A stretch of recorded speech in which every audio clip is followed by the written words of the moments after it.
Ya, shalom, selamat malam. Selamat bertemu kembali di ibadah virtual Lentera Malam edisi 6 Desember 2021 dengan sorotan tema takjub oleh ajaran Tuhan. Ya, pada malam hari ini kita bersyukur atas kedatangan hambanya Tuhan, Bapak Pendeta Ie Panggalo yang juga akan memimpin ibadah pada malam hari ini. Selamat malam, Pak. Ya, selamat malam. Bagaimana kabarnya, Pak? Sehat, Puji alhamdulillah. Tuhan. Ya, dan juga di sudut kanan saya ada saudara-saudari kita yang akan memimpin pujian pada malam hari ini. Ada saudari Antania Jessica sebagai vokal dan saudara Lebianto sebagai organis. Selamat malam. Selamat malam. Ya, baiklah. Dan sebelum memulai ibadah kita pada malam hari ini, kembali diinformasikan bahwa yang berkerinduan untuk didoakan secara khusus dalam doa syafaat, silakan menuliskan pokok-pokok doanya di live chat atau di nomor hotline Solidio Rantepao yang telah tertera di layar kaca Anda masing-masing. Ya, baiklah Bapak Ibu serta saudara-saudari yang terkasih dalam Tuhan, mari kita meninggalkan segala kesibukan kita arahkan hati dan pikiran kita untuk tertuju dalam ibadah pada saat ini. Ya, untuk memulai ibadah kita akan diiringi pujian Kala Ku Cari Damai.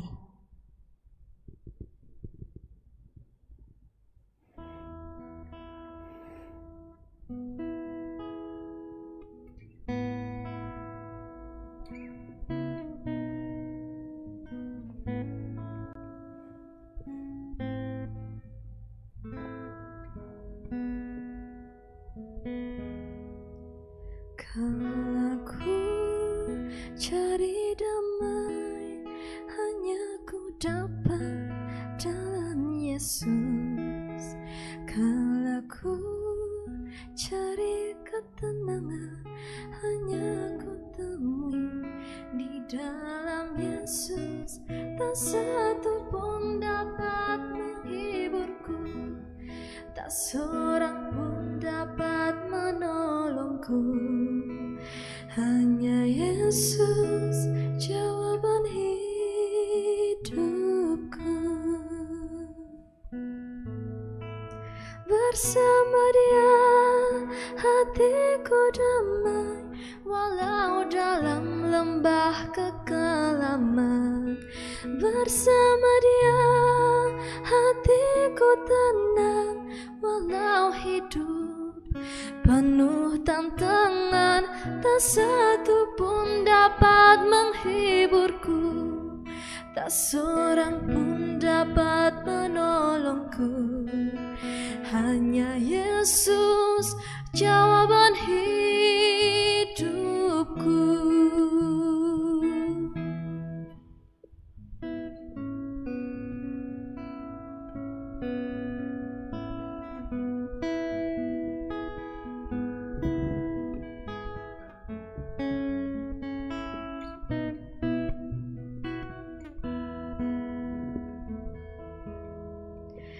Kala ku cari damai, hanya ku dapat dalam Yesus. Kala ku cari ketenangan, hanya ku temui di dalam Yesus. Tak satu pun dapat menghiburku, tak seorang pun dapat menolongku. Hanya Yesus jawaban hidupku. Bersama Dia hatiku damai, walau dalam lembah kekelaman. Bersama Dia hatiku tenang, walau hidup penuh tantangan. Tak satu pun dapat menghiburku, tak seorang pun dapat menolongku. Hanya Yesus jawaban hidupku.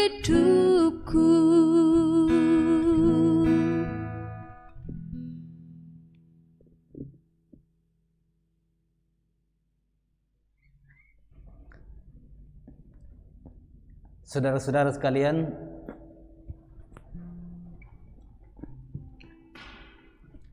yang pada saat ini disehatkan Tuhan dan ditarik ke dalam persekutuan secara virtual dalam program Lentera Malam dari Jemaat Rantai Pau. Kita sungguh bersyukur setahun ini kita boleh mengalami bersama-sama hadirat Tuhan melalui program Lentera Malam, dan dalam rencana Jemaat Rantai Pau, Lentera Malam pada malam hari ini merupakan yang terakhir untuk tahun 2021. Tapi saudara-saudara, itu tidak berarti itulah akhir dari persekutuan kita bersama Lentera Malam. Dalam keadaan sehat, kita siap pada malam hari ini untuk mendengarkan firman Tuhan. Mari kita mohon tuntunan Roh Kudus, kita berdoa. Ya Roh Kudus, Engkau Allah yang dengan setia menuntun kami masing-masing, menyehatkan kami, juga menyehatkan iman kami, sehingga setiap saat selalu ada kerinduan yang Kau tumbuhkan di hati kami untuk mengalami kehadiran-Mu secara bersama, walaupun secara virtual saja. Dan melalui program Lentera Malam ini, Kau ikat kami lagi dalam persekutuan bersama, dan kami serahkan tubuh jiwa raga kami kepadamu untuk diisi oleh firman, karena kami tahu hidup kami hanya berarti karena ada firman. Dan buatlah hati kami semua takjub akan ajaran firman pada malam hari ini. Dalam nama Tuhan Yesus Kristus kami berdoa, amin. Saudara-saudara, saya siapkan bacaan dari Kisah Para Rasul pasal 13 ayat 1 sampai ayat 12 untuk renungan malam pada Lentera Malam pada saat ini. Kisah Para Rasul pasal 13. Bisa baca dari Alkitab, buku atau Alkitab elektronik. Saya bacakan perikop ini. Pada waktu itu, dalam jemaat di Antioquia ada beberapa nabi dan pengajar, yaitu Barnabas dan Simeon yang disebut Niger, dan Lukius orang Kirene, dan Menahem yang diasuh bersama dengan raja wilayah Herodes, dan Saulus. Pada suatu hari ketika mereka beribadah kepada Tuhan dan berpuasa, berkatalah Roh Kudus, "Khususkanlah Barnabas dan Saulus bagiku untuk tugas yang telah kutentukan bagi mereka." Maka berpuasa dan berdoalah mereka, dan setelah meletakkan tangan ke atas kedua orang itu, mereka membiarkan keduanya pergi. Oleh karena disuruh Roh Kudus, Barnabas dan Saulus berangkat ke Seleukia, dan dari situ mereka berlayar ke Siprus. Setiba di Salamis, mereka memberitakan firman Allah di dalam rumah-rumah ibadat orang Yahudi, dan Yohanes menyertai mereka sebagai pembantu mereka. Mereka mengelilingi seluruh pulau itu sampai ke Pafos. Di situ mereka bertemu dengan seorang Yahudi bernama Bar Yesus. Ia seorang tukang sihir dan nabi palsu. Ia adalah kawan gubernur pulau itu, Sergius Paulus, yang adalah orang cerdas. Gubernur itu memanggil Barnabas dan Saulus karena ia ingin mendengar firman Allah. Tetapi Elimas, demikianlah namanya dalam bahasa Yunani, tukang sihir itu, menghalang-halangi mereka dan berusaha membelokkan gubernur itu dari imannya. Tetapi Saulus, juga disebut Paulus, yang penuh dengan Roh Kudus, menatap dia dan berkata, "Hai anak iblis, engkau penuh dengan rupa-rupa tipu muslihat dan kejahatan. Engkau musuh segala kebenaran. Tidakkah engkau akan berhenti membelokkan jalan Tuhan yang lurus itu? Sekarang, lihatlah, tangan Tuhan datang menimpa engkau dan engkau menjadi buta. Beberapa hari lamanya engkau tidak dapat melihat matahari. Dan seketika itu juga orang itu merasa diliputi kabut dan gelap, dan sambil meraba-raba ia harus mencari orang untuk menuntun dia. Melihat apa yang telah terjadi itu, percayalah gubernur itu, ia takjub oleh ajaran Tuhan. Amin. Saudara-saudara, awal tahun gerejawi kita disebut minggu-minggu Advent, dan dengan demikian kita sudah berada pada minggu kedua tahun baru tahun gerejawi kita, kalender gerejawi kita. Hari Minggu yang lalu sudah merupakan hari Advent, hari Minggu Advent yang kedua, dan saudara-saudara, sama seperti yang sudah banyak kita dengarkan, minggu-minggu Advent ini merupakan kesempatan bagi kita orang-orang percaya untuk melakukan apa yang disebut mengenang, mengingat kembali peristiwa yang terjadi beberapa atau hampir sekitar 2000 tahun yang lalu di Bethlehem. Tetapi juga sekaligus merupakan masa untuk menanti bukan lagi kelahiran Yesus di palungan, melainkan kedatangan kembali Yesus. Dan dengan demikian Minggu Advent ini mengingatkan kita pada semangat untuk selalu siap sedia menanti kedatangan Tuhan Yesus Kristus. Karena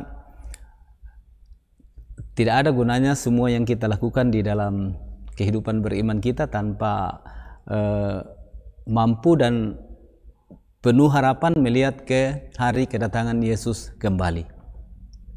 Tidak ada gunanya kita berlelah-lelah menghabiskan banyak waktu jika kita tidak pasang harapan kita, mata kita ke depan, yaitu ketika Yesus datang kembali.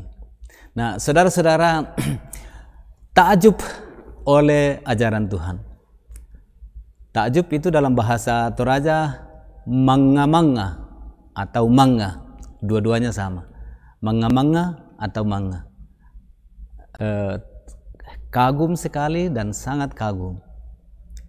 Takjub akan ajaran Tuhan. Dalam kehidupan kita, saudara-saudara, penjual obat di pasar, kalau mereka berakrobatik dengan macam-macam sulap, kita dipenuhi dengan rasa takjub juga. Banyak hal yang membuat kita takjub dalam kehidupan kita. Tetapi pada malam hari ini, saudara-saudara, melalui bacaan dari Kisah, saya akan mengatakan kepada saudara sebuah ketakjuban yang luar biasa. Bukan hanya takjub karena ada permainan sulap yang memukau, bukan hanya takjub karena kemenangan klub-klub sepak bola dukungan kita, bukan hanya takjub seperti itu, melainkan takjub oleh ajaran Tuhan. Ajaran Tuhan yang mana? Tentu saja ajaran Tuhan tentang Yesus Kristus. Saudara-saudara, ada dua karunia khusus Roh Kudus kepada gereja mula-mula dan juga bahkan sampai saat ini yang selalu dalam berbagai kesempatan bicara tentang Roh Kudus saya selalu ungkapkan. Yang pertama ialah agaliasis. Agaliasis bahasa Yunani, artinya ada kegembiraan yang meluap-luap karena percaya kepada Yesus Kristus sehingga selalu terdorong untuk bicara tentang Yesus Kristus. Yang kedua ialah paresia. Ada keberanian yang membahagiakan untuk terus berbicara tentang iman kepada Yesus Kristus. Dan dua hal itu, saudara-saudara, menjadi kekuatan atau penggerak dari jemaat mula-mula, jemaat pada masa para rasul, untuk membuat peristiwa Yesus itu terus-menerus diceritakan dengan sukacita dan terus diberitakan juga dengan keberanian. Dan itu adalah karya Roh Kudus. Jadi Bercerita dengan gembira tentang iman, tentang Injil, itu karya Roh Kudus. Berani bicara tentang kebenaran, yaitu Yesus Kristus sebagai Tuhan dan Juru Selamat, itu juga karya Roh Kudus. Dan itu dua karya Roh Kudus, agaliasis dan paresia, yang merupakan kekuatan gereja hingga hari ini dan bahkan hingga Yesus datang kembali. Nah, saudara-saudara, bacaan kita pada malam hari ini berbicara tentang sebuah jemaat. Sebetulnya itu jemaat kecil dan jemaat baru, namanya jemaat Antioquia. Tapi di jemaat itu ada beberapa nabi, ada beberapa rasul yang memimpin jemaat. Dan jemaat yang dipimpin oleh rasul ini, saudara-saudara, memang memperlihatkan sebuah semangat penginjilan yang luar biasa. Mereka berdoa dan berpuasa. Ibadah-ibadah mereka selalu dipenuhi dengan semangat yang luar biasa tentang iman kepada Yesus Kristus.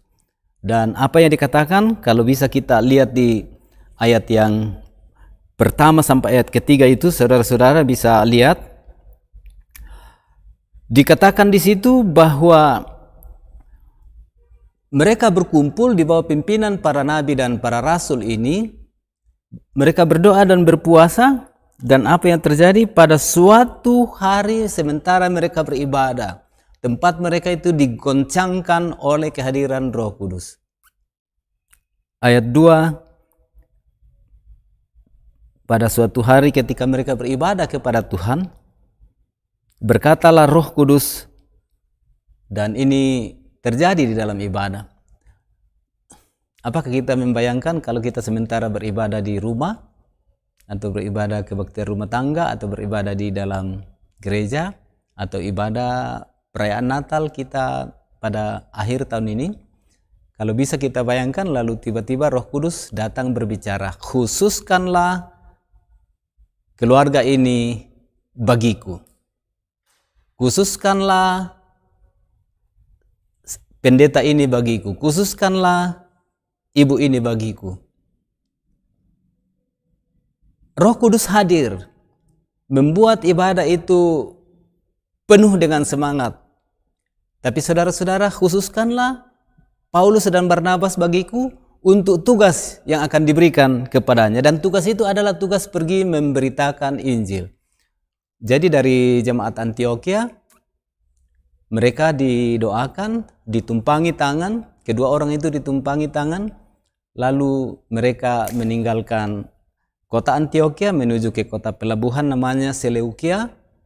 Ya, kira-kira kalau kita dari Toraja ini diutus Roh Kudus pergi menginjil ke Kalimantan, kita pergi ke pelabuhan Parepare, lalu dari pelabuhan Parepare kita menyeberang, entah kita ke Samarinda atau kita ke Banjarmasin atau kita ke Balikpapan atau ke Tarakan. Tapi begitu perjalanannya diutus oleh jemaat datang ke pelabuhan Seleukia, lalu menyeberang ke sebuah pulau namanya Siprus, dan dikatakan tiba di Salamis, lalu melakukan perjalanan penginjilan keliling pulau itu. Luar biasa, orang yang diutus, dikhususkan oleh Roh Kudus, melakukan penginjilan di sebuah pulau. Dari kota ke kota mereka pergi memberitakan Injil. Selalu masuk di rumah-rumah ibadat orang Yahudi, dan di situ mereka mengajarkan Injil Yesus Kristus.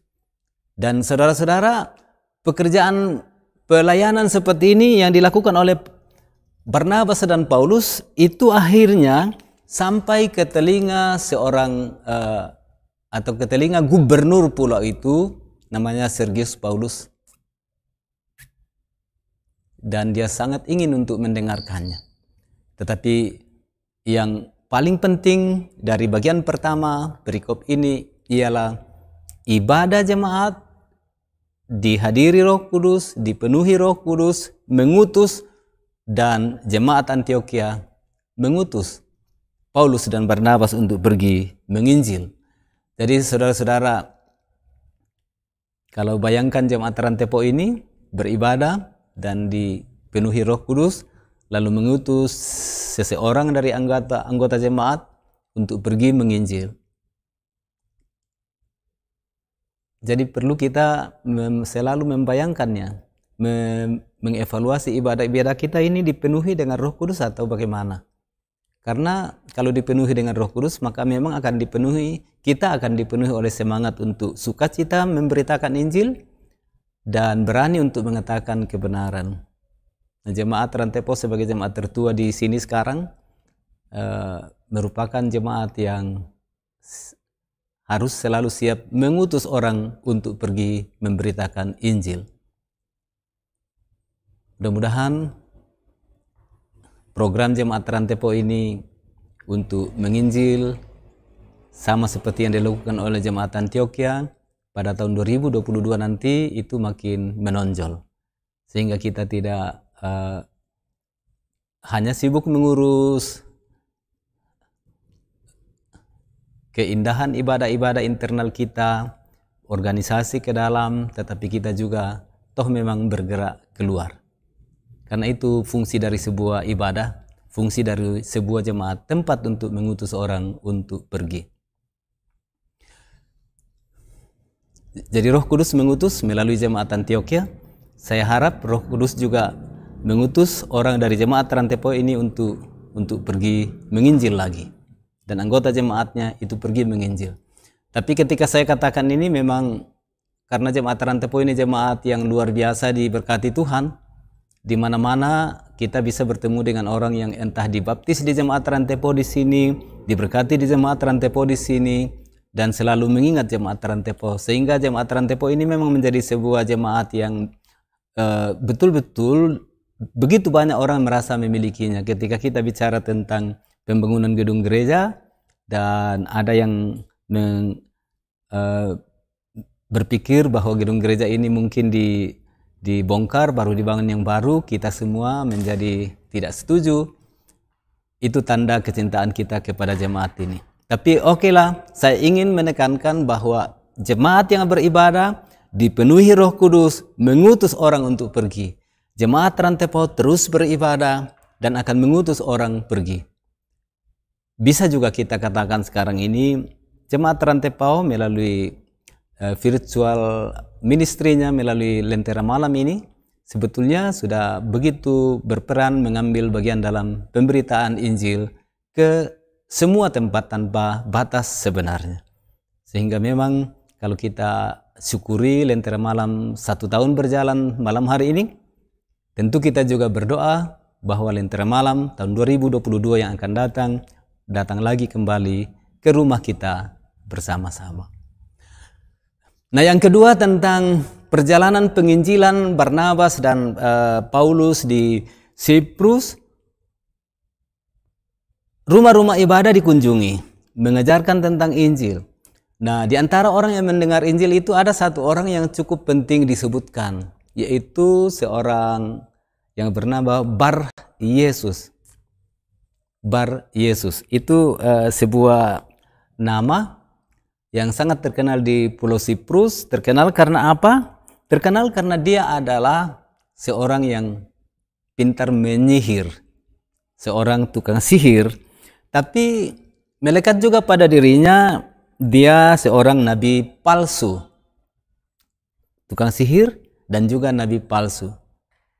Dia begitu akrab bersahabat dengan gubernur pulau itu, yaitu Sergius Paulus. Dan oleh karena perjalanan Paulus dan Barnabas itu sudah betul-betul dituntun oleh Roh Kudus, maka firman Tuhan, Injil yang mereka beritakan itu begitu berpengaruhnya. Dan itu kedengaran sampai kepada gubernur Sergius Paulus. Lalu dia meminta supaya Paulus dan Barnabas itu datang ke rumahnya memberitakan Injil, memberitakan firman Allah. Tapi ya di situ saudara masalah menjadi muncul.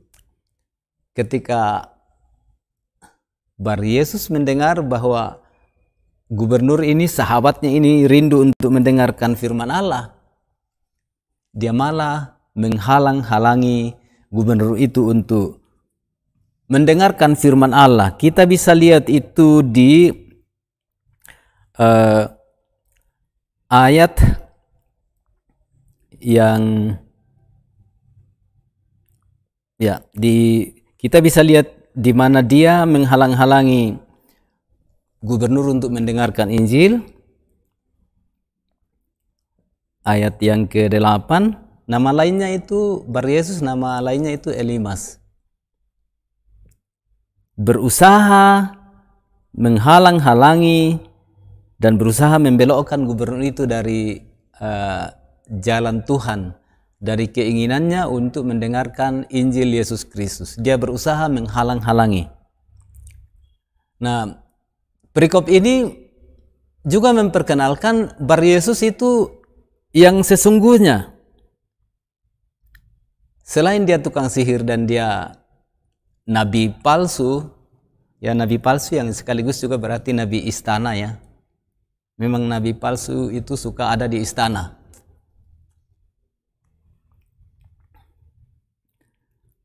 Apa yang Paulus sebut kepadanya? Setelah dia menghalang-halangi gubernur, Paulus dikatakan yang disebut Paulus yang penuh dengan Roh Kudus, apa yang dia buat? Menatap dia. Menatap dia. Tatapan seorang yang dipenuhi Roh Kudus penuh kuasa dan kekuatan.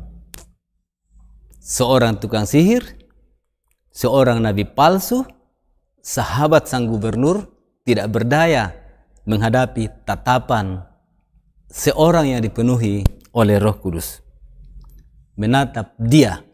Sambil menatap dia, keluarlah kata-kata yang luar biasa kerasnya dari mulut Paulus. Apa dikatakan? Hai anak iblis. Ini sudah luar biasa. Tidak segan-segan lagi. Hai anak iblis.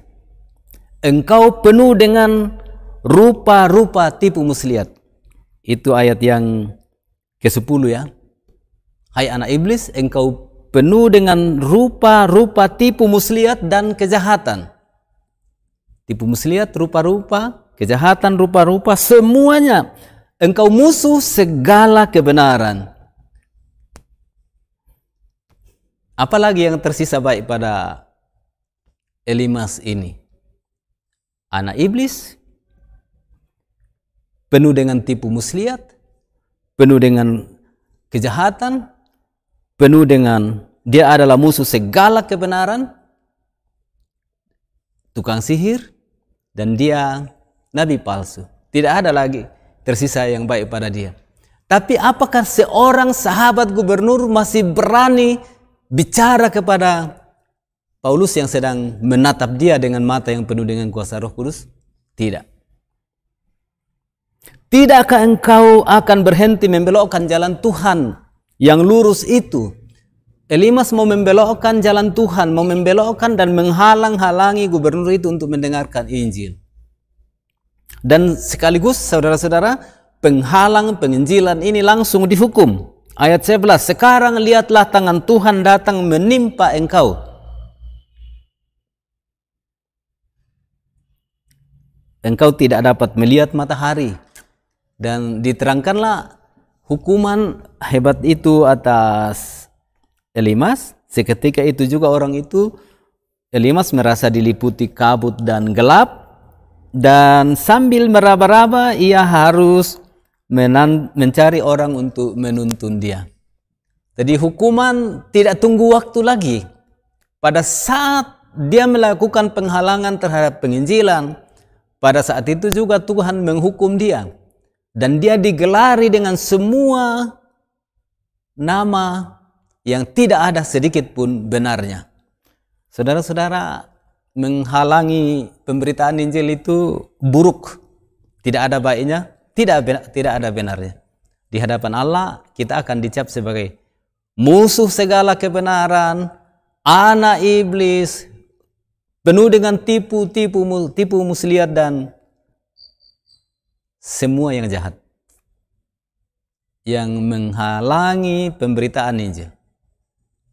Hukumannya langsung. Saudara-saudara, jangan sampai kita menjadi penghalang-penghalang pemberitaan Injil.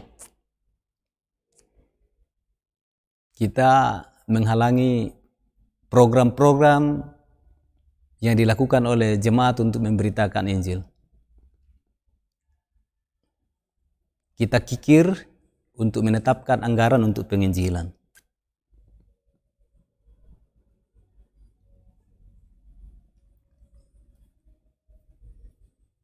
Saudara-saudara, gereja ini ada karena penginjilan. Dan karena itu kita tidak boleh menjadi sebuah institusi yang justru menghalangi penginjilan.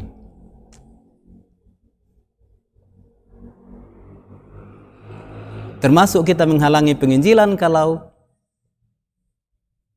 kita selalu mengatakan, oh tidak mungkin kita buat itu, tidak mungkin kita buat itu, lah dibela raka.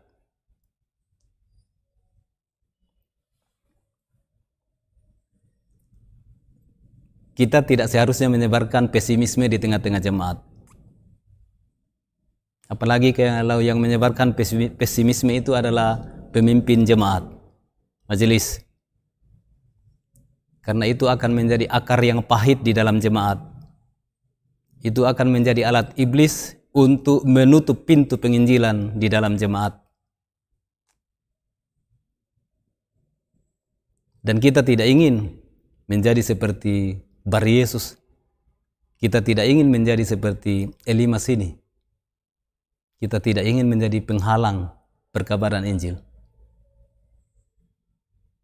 Kita akan selalu bersemangat mendukung program perkabaran Injil. Saya tahu cukup banyak keluarga yang langsung melakukan aksi untuk perkabaran Injil. Itu juga bagus.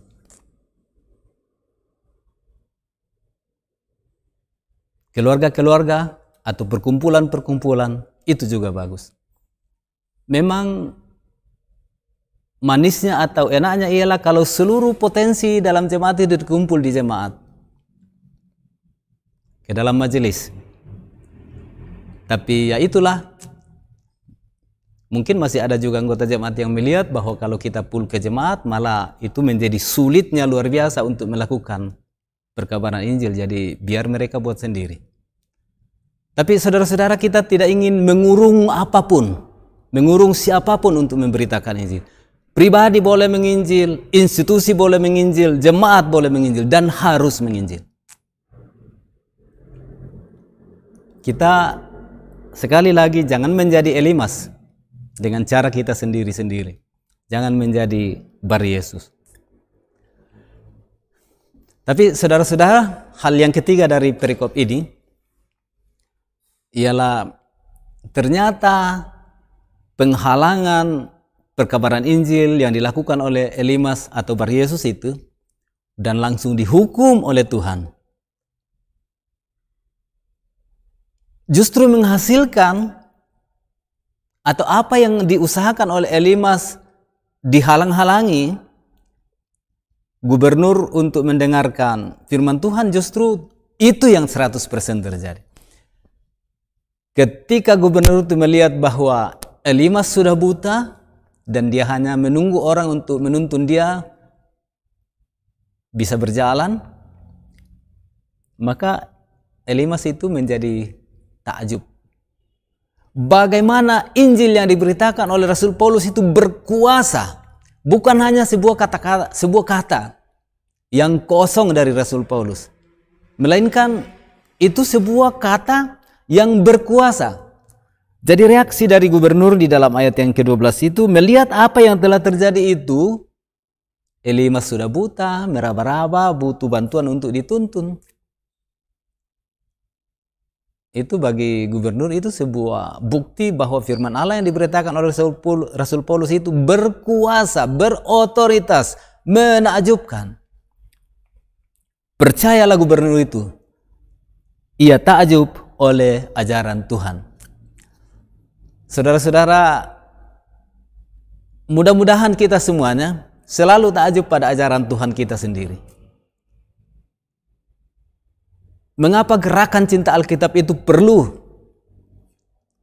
Karena kita harus menempatkan Alkitab itu, firman Allah itu sebagai sesuatu yang memberi kehidupan kita dan kita takjub padanya, kita takluk padanya, kita taat melakukannya. Itu bukan hanya untuk sekadar menyenangkan telinga kita pada hari Minggu. Bukan. Tapi membuat kita takjub dan berarti taat kepadanya. Saudara-saudara, mestinya setiap ibadah mengubah kita. Setiap pemberitaan firman Tuhan mengubah kita. Tapi memang masalah ialah masalah otoritas. Apa kita percaya pada firman Tuhan yang diberitakan?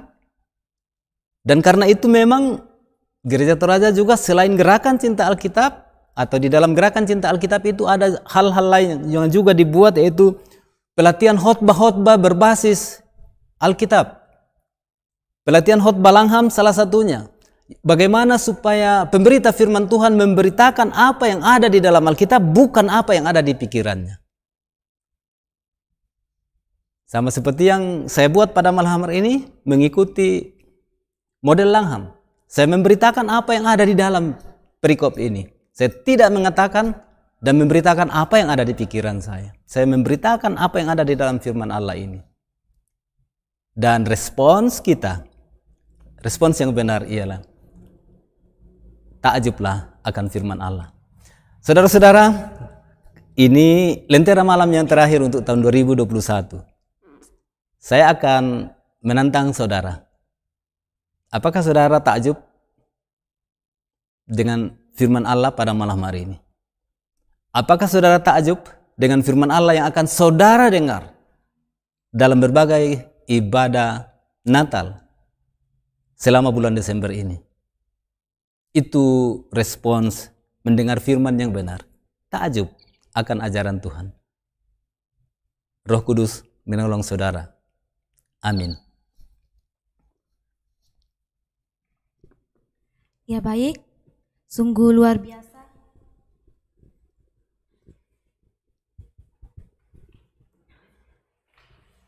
Baik, sungguh luar biasa firman Tuhan yang sudah kita dengarkan pada malam hari ini. Kiranya kita semua sebagai hamba Tuhan selalu bersuka cita dalam memberitakan Injil dan kebenaran Tuhan. Sebagaimana Paulus yang dikatakan dalam firman Tuhan tadi, ia selalu bersuka cita dan siap utus dalam menyampaikan kebenaran firman Tuhan. Ya, dan sebelum kita masuk dalam doa syafaat, kembali lagi kami mengingatkan kepada Bapak Ibu yang berkerinduan untuk didoakan secara khusus dalam doa syafaat, silakan menuliskan pokok-pokok doanya di live chat atau di nomor hotline Solidio Rantepao. Mari kita mendengarkan pujian Kemenangan Terjadi di Sini.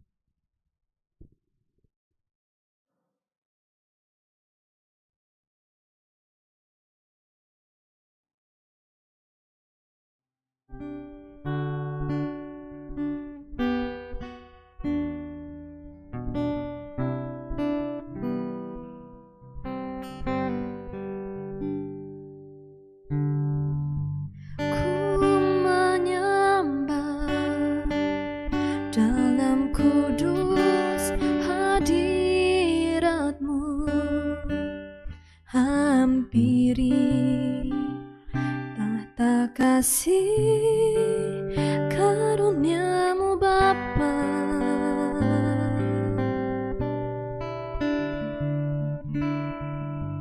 kekuatanku hanya dalam hadirat-Mu, Yesusku, hanya Kaulah segalanya.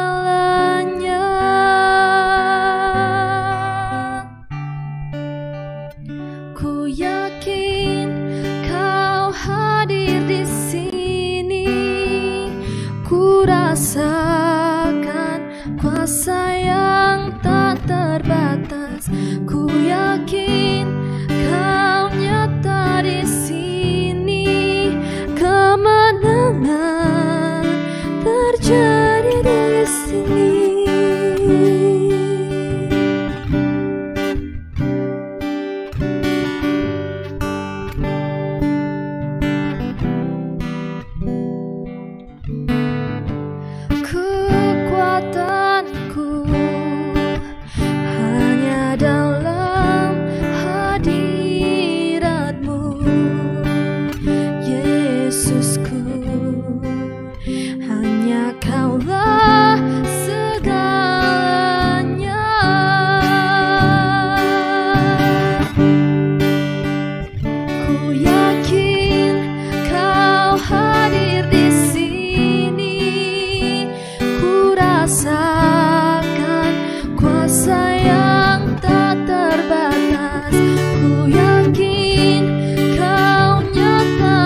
Saudara-saudara, untuk doa bersama kita malam hari ini sudah disalin dari live chat kita yang sakit dan dalam proses pemulihan.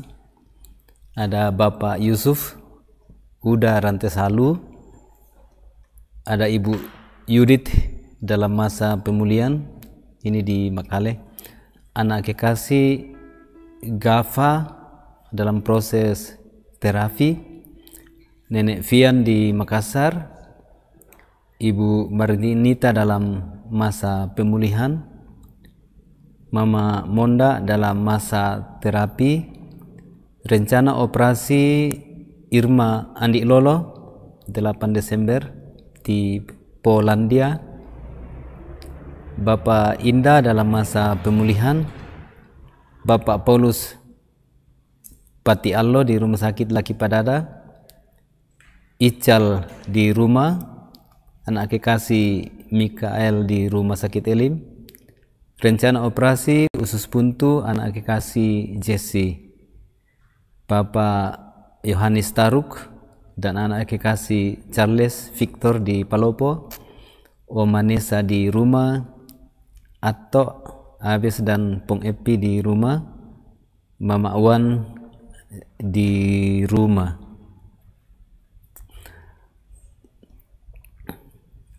Yang juga saya ingat lagi Pendeta Christophorus Sampetoding yang sudah menjalani juga operasi dalam pemulihan.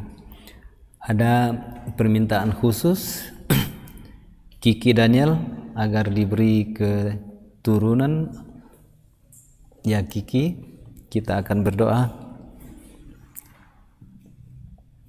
untuk diberi keturunan. Bersyukur untuk pertambahan usia Immanuela Melisa Pongbulan, Diaken Silvia, Diarisma Lebang. Doa khusus untuk Patra yang akan mengikuti tes CPNS 8 Desember, Mulyawan Lois Octavianus Novianto Pasoloran yang akan mengikuti tes B3K besok. Bersyukur untuk teman-teman atas selesainya mengikuti tes CPNS tahap kedua. Antok Merapa dalam pekerjaan dan masa muda, orang tua dalam pekerjaan dan pelayanan. Rencana pemindahan jenazah almarhum Bapak Daud S. Pongsapan besok pagi ke Pantilang. Juga ada informasi anak Taufik di dalam kehidupannya kita doakan. Ada satu di chat pertama tadi yang meminta didoakan ibu ayahnya. Ya, saudara-saudara, saya selalu yakin, kita yakin bahwa sebetulnya sejak kita meniatkan untuk minta didoakan, proses doa itu sudah jalan. Sehingga dalam doa malam hari ini saya tidak sebutkan lagi nama satu persatu. Tuhan itu sama dari sejak tadi sampai selama-lamanya. Dia sama, jadi dia dengar apa yang kita niatkan, kita tulis dan juga kita ucapkan. Mari kita masuk dalam doa syukur dan doa syafaat. Ya Roh Kudus, Engkau Allah yang selalu merasakan, mendalami sukacita kami atau duka cita kami, rasa sakit kami atau rasa gembira kami. Engkau selalu mengalaminya, Engkau selalu merasakannya. Dan karena itu, apa yang kami sampaikan kepadamu pada malam hari ini, doa-doa untuk sahabat-sahabat kami yang sakit, yang sementara dalam pemulihan, yang akan mengikuti tes, yang meminta keturunan, yang melakukan perjalanan, dan meminta tuntunanmu di dalam sepanjang kehidupannya. Satu persatu Tuhan lihat, Tuhan tahu, dan Tuhan rasakan. Malam hari ini kami bersekutu bersama memohon kabulkanlah doa setiap orang, kabulkanlah doa kami bersama, karena Engkau mengetahui yang terbaik untuk kami. Dan sebagai orang percaya kami siap menerima semua yang baik dari Tuhan. Rencana pemindahan jenazah juga Engkau akan bekerja bersama semua keluarga, mulai dari berangkat sampai tiba, bahkan sampai seluruh pemakaman berlangsung dengan baik. Ya Tuhan, dari surga Kau lihat kami semua dalam sukacita dan atau pergumulan kami, dan tidak ada satupun yang terlewat dari pandangan-Mu. Kau lihat kami semuanya. Perkenankan kami mensyukuri firman Tuhan yang boleh mengingatkan kami malam hari ini untuk terus memberitakan Injil, tidak menghalangi pemberitaan Injil, dan supaya kami takjub oleh ajaran Tuhan senantiasa, oleh firman Tuhan yang kami baca dan kami dengar. Kami diubahkan, kami selalu dibawa datang kepada Tuhan, dan hidup kami menjalani masa-masa Advent ini. Tuhan, buatlah supaya setiap firman yang kami dengar membuat kami takjub betapa hebatnya Tuhan, betapa berkuasanya Tuhan, dan betapa penuh kasihnya Tuhan kepada kami semua, manusia dengan banyak dosa. Dan Tuhan dengan kuasa membuat kami menjadi orang yang dibenarkan dan diampuni. Tuhan, lindungi kami semua pada malam hari ini. Tim Lentera Malam, Engkau tahu mereka butuh semua yang baik. Dan untuk rehat selama sekitar sebulan, Engkau akan membuat mereka terus melayani.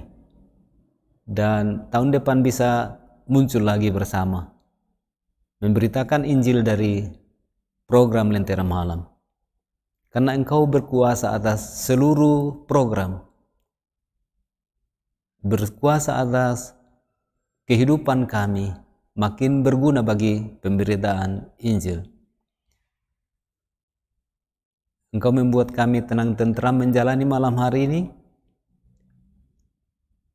Engkau memimpin pemerintah kami, memimpin keluarga kami, dan membuat kami berjalan selalu dalam terang Tuhan.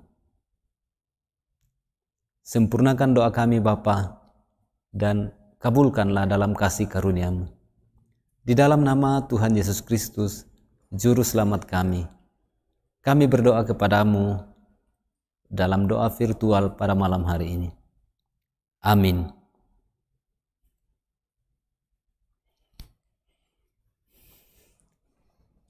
Ya baik, demikianlah ibadah virtual kita pada malam hari ini. Kita bersyukur kepada Tuhan kita Yesus Kristus lewat hambanya Bapak Pendeta yang telah memberitakan firman pada malam hari ini. Kiranya Bapak Pendeta selalu diberkati Tuhan dalam setiap tugas dan pelayanannya. Kami juga mengucapkan terima kasih kepada semua teman-teman yang telah mengambil bagian pada ibadah pada malam hari ini. Kiranya kita semua tetap setia melayani Tuhan. Ya, dan sekarang saya juga akan menyapa Bapak Ibu saudara-saudara yang telah bergabung di live chat.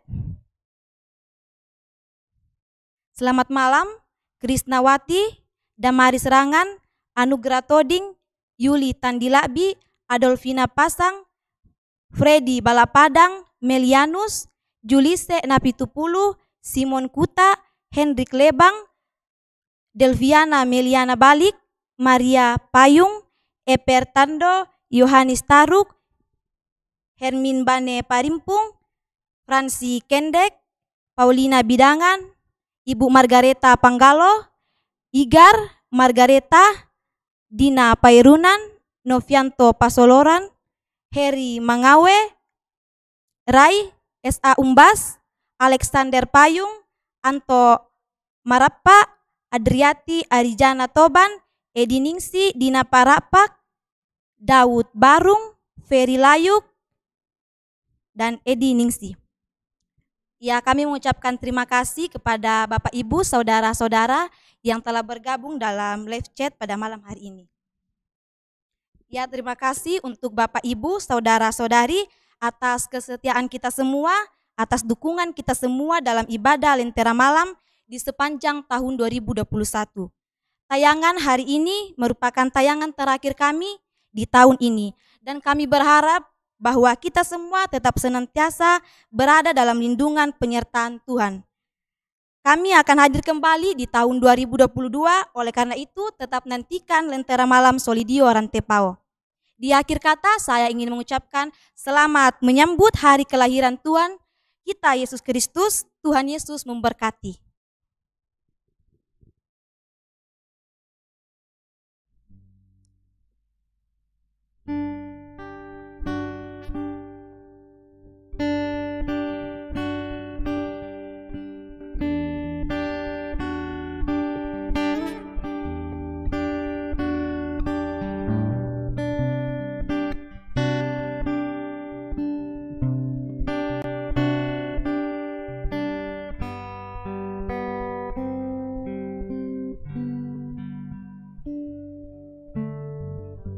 Banyak yang kau perbuat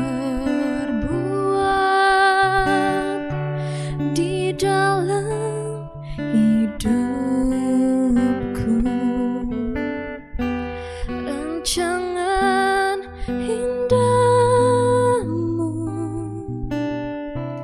terjadi di hidupku. Bapa yang mengerti segala yang ku perlu, kasih-Mu sempurna nyata dalam hidupku.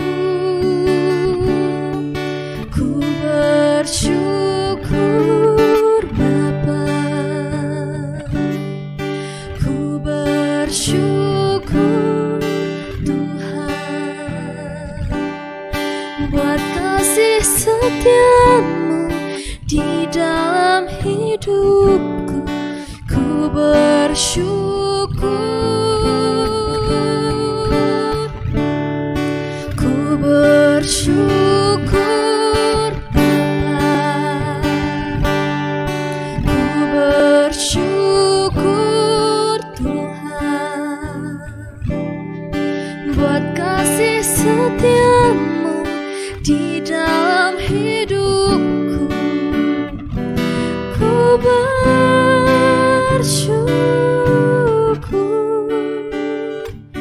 Tuhan.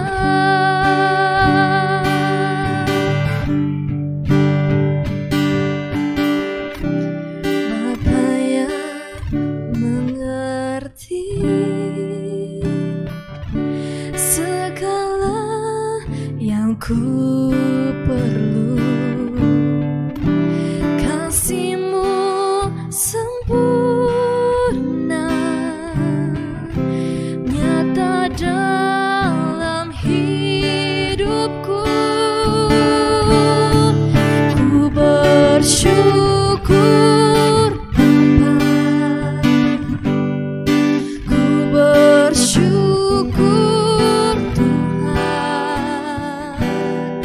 buat kasih setia-Mu di dalam hidupku. Ku bersyukur